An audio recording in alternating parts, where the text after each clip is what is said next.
Karibu mtu mwingine kupitia hapa Open Online Media. Leo tunakuletea habari kutoka kanda ya kati, kitaifa na pande zote za dunia. Hii ni safari ya habari, uchambuzi na maarifa. Mimi ni Erastus Andrew. Bodi ya Taifa ya Wahasibu na Wakaguzi wa Hesabu Tanzania NBAA imezindua mfumo rasmi wa kidigitali unaolenga kuunganisha wanafunzi wa fani ya uhasibu, wahitimu, waajiri na wahasibu wabobezi ili kurahisisha mawasiliano, majadiliano na ushirikiano wa kitaaluma bila kuathiriwa na umbali. Hatua hiyo inalenga kukuza taaluma ya uhasibu nchini na kuiwezesha kuendana na kasi ya mabadiliko ya teknolojia ya kidigitali. Akizungumza jijini Dar es Salaam wakati wa uzinduzi wa mfumo huo, mwenyekiti wa NBAA CPA Profesa Sylvia Temu amesema jukwaa hilo linalojulikana kama NBAA Accountancy Hub ni nyenzo muhimu katika kuimarisha na kuendeleza taaluma ya uhasibu. Uzinduzi huo ulioambatana na maadhimisho ya siku ya taaluma ya uhasibu Annual Accountancy Career Day, tukio lililolenga kuwajengea wanafunzi na wahitimu uelewa mpana kuhusu fani ya uhasibu pamoja na fursa mbalimbali zilizopo katika taaluma hiyo. Profesa Temu ameeleza kuwa mfumo huo utatumika kama taarifa muhimu za kitaaluma ikiwemo mabadiliko ya kisheria, taarifa za fani na fursa za maendeleo ya kitaaluma, huku wadau na wanafunzi wakieleza kufurahishwa na huduma hiyo, wakisema itasaidia kupata taarifa sahihi kwa wakati na kujenga mtandao wa kitaaluma mapema. Aidha, baadhi ya washiriki wamependekeza maadhimisho ya Career Day yafanyike mara nyingi zaidi na kushirikisha vyuo vingi kwa awamu ili kuongeza wigo wa ushiriki na manufaa kwa wadau wa taaluma ya uhasibu.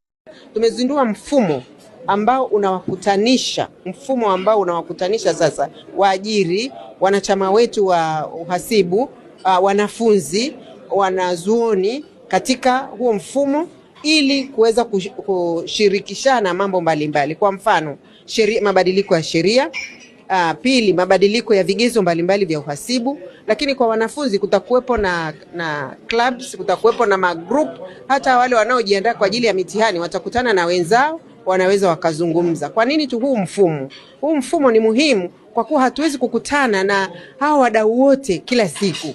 Kwa hiyo mfumo wa kidigitali unatusaidia kukutanisha hao wadau ili vijana wapate mawaidha, lakini wapate pia masomo mbalimbali, lakini wanafunzi kwa wanafunzi waweze kushirikiana.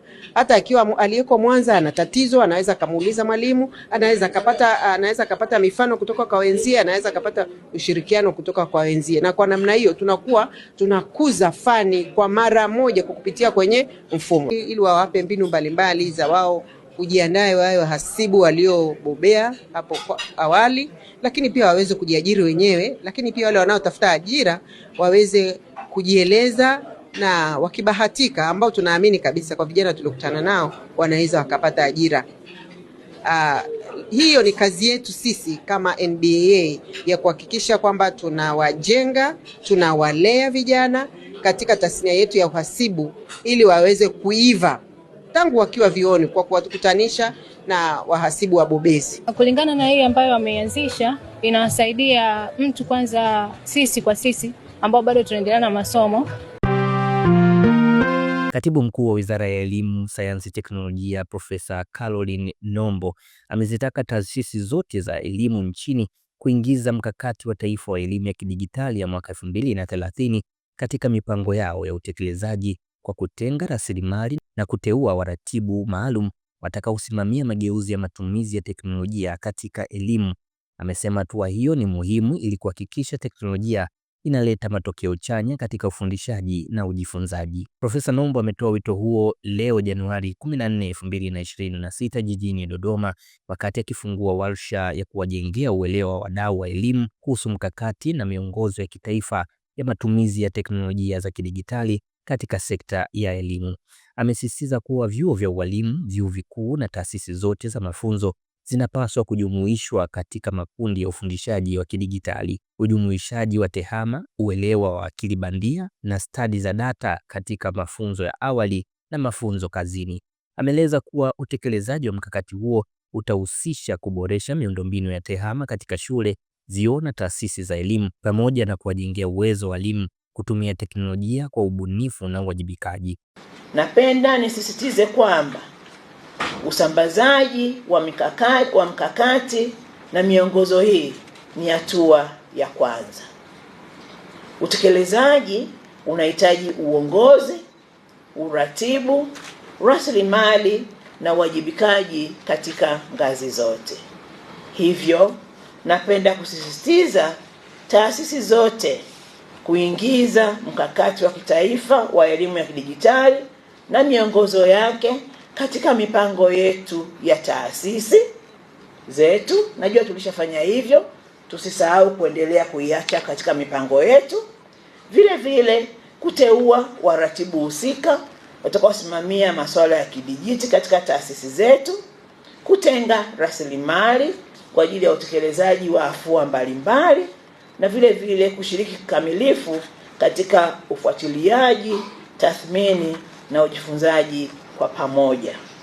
Nyote mnatambua serikali yetu imeshawekeza kwa kiwango kikubwa katika kuandaa mazingira ambapo mifumo ya kidijiti inaweza kutumika katika sekta ya elimu. Katika habari za biashara, halmashauri ya manispaa ya Tabora imeanza rasmi awamu ya kwanza ya utoaji mikopo kwa vikundi vya wajasiriamali ambapo jumla milioni 928 zimetolewa kwa vikundi 97 vilivyokidhi vigezo vilivyowekwa.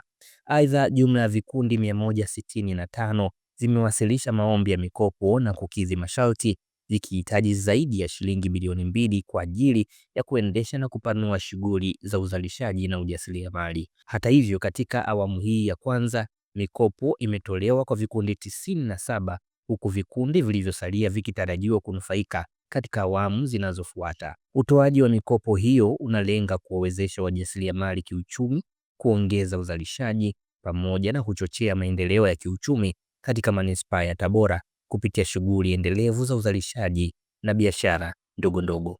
Kuona wingi wa fedha ambao umetolewa, lakini vikundi hivi, maana tunaamini kuna kazi nyingine inawezekana kupitia kwenye vikundi vyenu hamtafanya wenyewe, lazima mtahitaji nguvu kazi pia. Kwa hivyo inawezekana kupitia vifaa hivi ambavyo mmevipata pia mnaweza mkaenda kutoa ajira kwa makundi mengine.